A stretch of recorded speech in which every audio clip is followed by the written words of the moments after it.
নমস্কার, আপনারা দেখছেন এমজি কালচার হাউস। আমি সঙ্গে রয়েছি অমিত। শিরোনাম দেখে নিশ্চয়ই বুঝতে পেরে গেছেন আজকের বিষয় বা আজকের উপস্থাপনা কি হতে চলেছে। তবুও বলিনি আজকের বিষয় সুখী থাকার সহজ উপায়।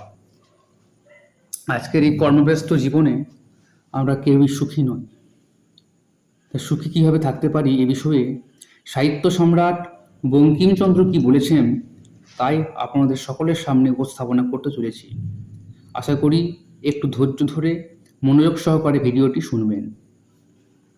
তাহলে শুরু করা যাক। কমলাকান্তের দপ্তরে বঙ্কিম বলেছিলেন, পরোপকারই পরম ধর্ম। কপালকুণ্ডলা উপন্যাসে সেই ধর্মে বিশ্বাসী চরিত্র নবকুমার ও কপালকুণ্ডলা। পরোপকারী নবকুমার উপবাসী সহযাত্রীদের অনুরোধে বনমধ্যে কাষ্ঠ সংগ্রহে গেলে জোয়ারের সময় তারা নবকুমারকে সমুদ্র তীরে পরিত্যাগ করে স্বদেশে প্রত্যাবর্তন করে। এই কাহিনী বিবৃত করে ঔপন্যাসিক তাঁর পাঠকদের উদ্দেশ্যে বলেছেন, ইহা শুনিয়া যদি কেহ প্রতিজ্ঞা করেন কখনো পরের উপবাস নিবারণার্থ কাষ্ঠাহরণে যাইবেন না, তবে তিনি উপহাসাস্পদ। আত্মোপকারীকে বনবাসে বিসর্জন করা যাহাদিগের প্রকৃতি, তাহারা চিরকাল আত্মোপকারীকে বনবাসে দিবে। কিন্তু যতবার বনবাসিত করুক না কেন, পরের কাষ্ঠাহরণ করা যাহার স্বভাব, সে পুনর্বার পরের কাষ্ঠাহরণে যাইবে। তুমি অধম, তাই বলিয়া আমি উত্তম হইব না কেন?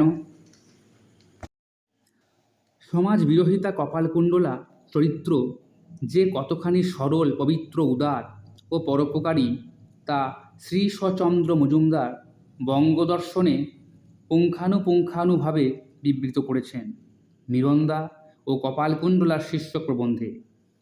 শুধু নবকুমারের প্রাণরক্ষাই নয়, বিবাহিত জীবনেও কপালকুণ্ডলার স্বাভাবিক অদমনীয় পরোপকারিতার ঘটনা বারবার পাই।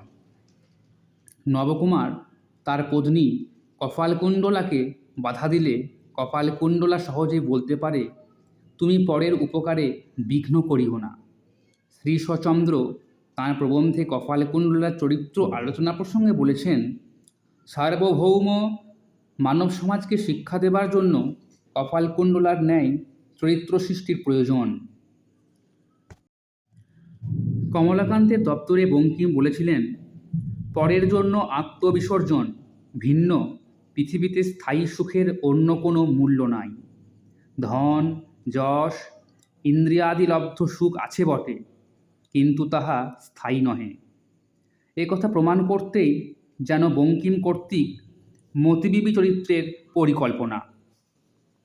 মতিবিবি সুখী নয়, কিন্তু কেন নয়? কেন সে স্থায়ী সুখ থেকে বঞ্চিত?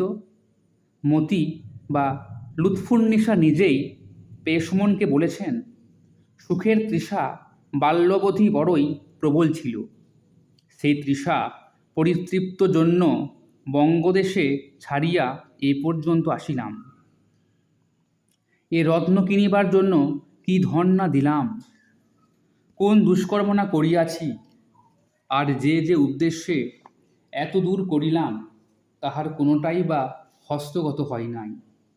ঐশ্বর্য, সম্পদ, ধন, গৌরব, প্রতিষ্ঠা সকলই তো প্রচুর পরিমাণে ভোগ করিলাম। এত করিয়াও কি হইল? আজি এইখানে বসিয়া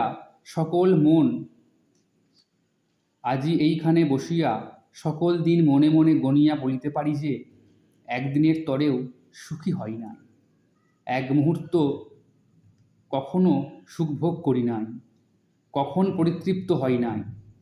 এত ধন, যশ, বিলাস সত্ত্বেও যে মতিবিবি কেন সুখী নয় তা সে ক্রমে জানতে পেরেছে। আর তাই সে নিজেকে জিজ্ঞেস করেছে, আমি এই আগ্রায় কখনো কাহাকে ভালোবাসিয়াছি? পেশমনকে চুপি চুপি উত্তর, কাহাকেও না। কমলাকান্তে বঙ্কিমচন্দ্র বলেছেন, এ সংসারে আমরা কি করিতে আসি তাহা ঠিক বলিতে পারি না, কিন্তু বোধ হয় কেবল মন বাঁধা দিতেই আসি। আমি চিরকাল আপনার রহিলাম, পরের হইলাম না। এই জন্যই পৃথিবীতে আমার সুখ নাই। বস্তুত এই কারণেই মতিবিবি স্থায়ী সুখ ভোগ থেকে চিরকালের জন্য বঞ্চিত হয়েছে। অর্থাৎ এই ঘটনার মধ্য দিয়ে বঙ্কিমচন্দ্র বোঝাতে চেয়েছেন যে আমরা নিজের রহিলাম। তিনি বলছেন বারবার, আমি চিরকাল আপনার রহিলাম, পরের হইলাম না। অর্থাৎ পরের জন্য কিছু করতে হবে, দেশের জন্য, সমাজের জন্য কিছু করতে হবে, তবেই সুখী হওয়া যায়।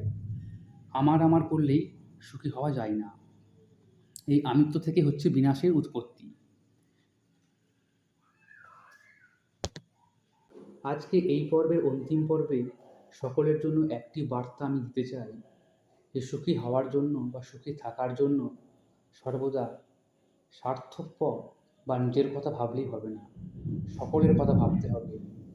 দেশের কথা, সমাজের কথা, আত্মীয় স্বজন, বন্ধু বান্ধব, সকলের জন্য কথা ভাবতে হবে এবং যতটা পারা যায় সকলের উপকার করতে হবে। এই পরোপকারই হচ্ছে পরম ধর্ম। আর এখান থেকে আমরা সুখ শান্তি প্রাপ্তি করতে পারি। অর্থ, মান, সম্মান সবই ক্ষণস্থায়ী, যা আজ আছে কিন্তু কাল নাও থাকতে পারে। নমস্কার। ভিডিওটি ভালো লাগলে অবশ্যই লাইক, শেয়ার, কমেন্ট করবেন এবং সাবস্ক্রাইব করতে ভুলবেন না। আশা করি ভিডিওটি আপনাদের ভালো লেগেছে।